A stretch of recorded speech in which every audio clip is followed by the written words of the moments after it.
నేను జుబ్లీస్ ఓటర్లందరూ కూడా ఒకసారి ఆలోచన చేయమని ఏమని ఆలోచన చేయమంటున్నా అంటే, తప్పిదారిన ఇన్ కేస్ అనుకోకుండా అనుకోని పరిస్థితులను అనుకోకుండా ఏదైనా పోల్ మేనేజ్మెంట్ లో కొందరు ఓటర్స్ ని ప్రలోభ పెట్టి కొంత ఎక్కడైనా తేడా వచ్చి ఏమన్నా జరగడానికి జరిగితే, ఇప్పుడు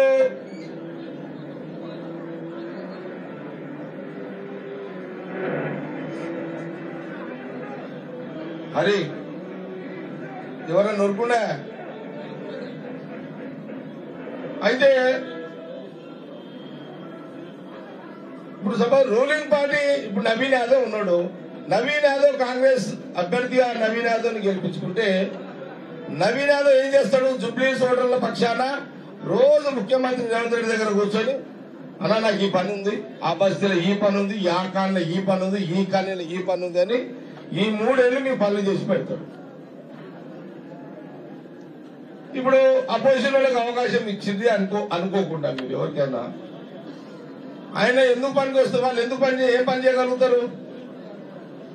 రూలింగ్ పార్టీ ఉన్న ముఖ్యమంత్రి రేవంత్ రెడ్డి గారు అపోజిషన్ పార్టీ ఎమ్మెల్యే ఏం చేయగలుగుతాడు? అడగలేడు కదా పనులు అయితే.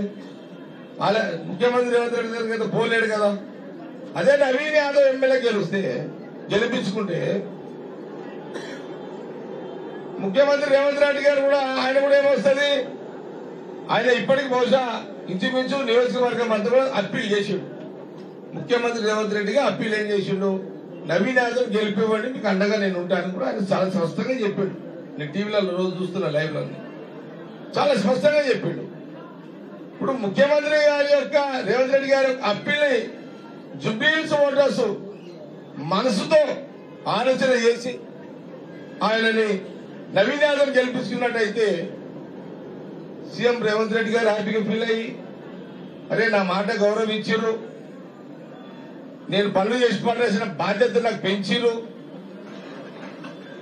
అంటే, లేకపోతే చెయ్యాలని అర్థం కాదు. ఇంటోనికి పాలనకి తేడా అయితే ఉంటుంది కదా. ఇంటోనికి పాలనకి తేడా ఉంటుంది. ఇంటోడైతే ఇంట్లో సరదా గుసాయిస్తాడు, పాలెడు గుసాయిస్తాడా? అంతే కదా.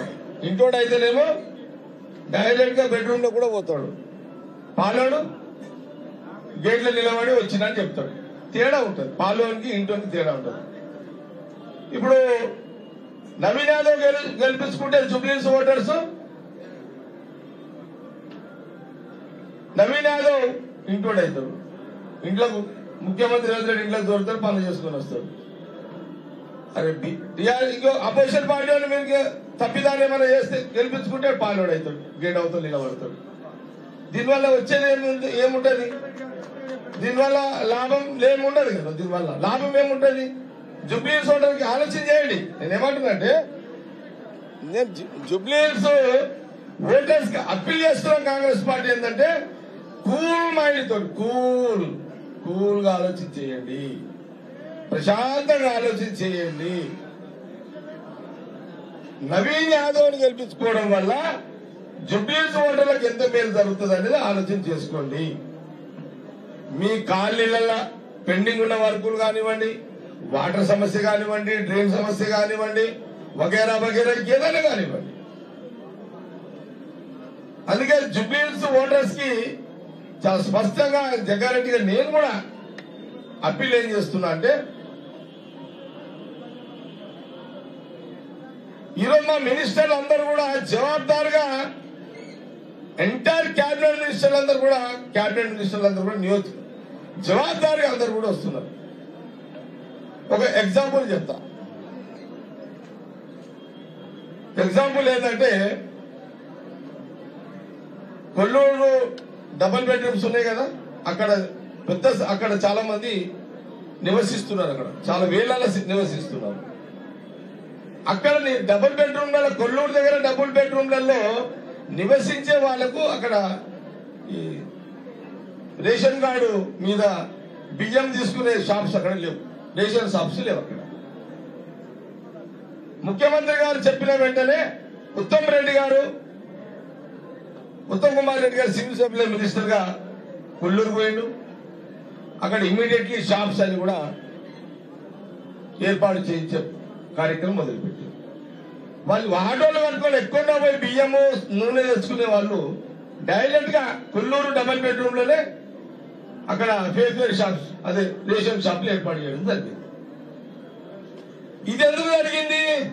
బై ఎలక్షన్ వచ్చింది కాబట్టి, బై ఎలక్షన్ లో మా అభ్యర్థి నవీన్ యాదవ్ ఉన్నాడు కాబట్టి, మా కాంగ్రెస్ గవర్నమెంట్ ఉంది కాబట్టి ముఖ్యమంత్రి రేవంత్ రెడ్డి గారు ఉత్తమ్ రెడ్డి గారు చెప్పి డైరెక్ట్ గా సివిల్ సప్లై మినిస్టర్ అక్కడ ఏర్పాటు చేయడం జరిగింది. జుబ్లీహిల్స్ హోటల్ ఇది ఆలోచించి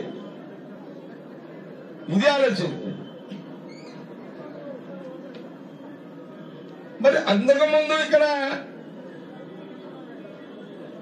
ఎమ్మెల్యే టీఆర్ఎస్ ఎమ్మెల్యే ఉన్నా మరి 2 ఏళ్ళు ఆయన షాపులు ఎందుకు రాలేవు అంటే ఆయన ముఖ్యమంత్రి దగ్గర పోలేడంటే పాలేడు పోలేడు.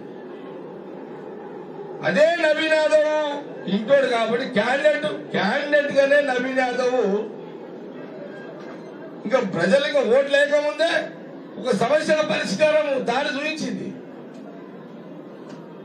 అది ఆలోచన చేయాలని నేను జుబ్లీహిల్స్ ఓటర్స్ అందరినీ కూడా కోరడం జరుగుతుంది. మా క్యాబినెట్ మినిస్టర్లు అందరూ కూడా ఎంటైర్ క్యాబినెట్ అంతా కూడా బస్తీలలో తిరుగుతున్నారు, అన్ని విషయాలు చూస్తున్నారు.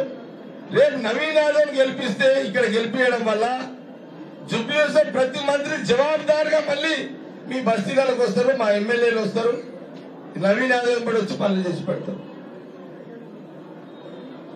ఈ 3 ఏళ్ళు జుబ్లీహిల్స్ ఓటర్స్ మేము కోరేది ఏంటంటే ఈ 3 సంవత్సరాలు సమయం వృధా చేసుకోకండి, నవీన్ యాదవ్ గెలిపివ్వండి.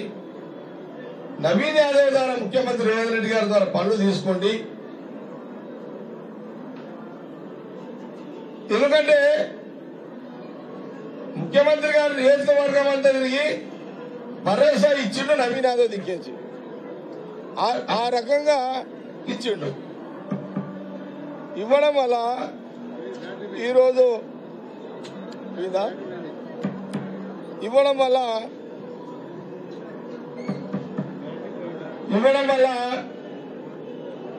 అందుకే నేను జుబ్లీహిల్స్ ఓటర్స్ మరీ కోరుతున్నా, దయచేసి నవీన్ యాదవ్ ను గెలిపివ్వండి, మా అప్పీలు గెలిపివ్వండి, అవకాశం ఇవ్వండి.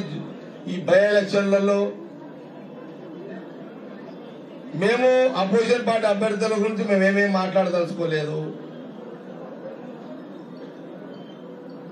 మేమందరం జవాబుదారుగా జుబ్లీహిల్స్ ఓటర్స్ దగ్గరికి నేనైతే మీడియా ద్వారా మీ అందరి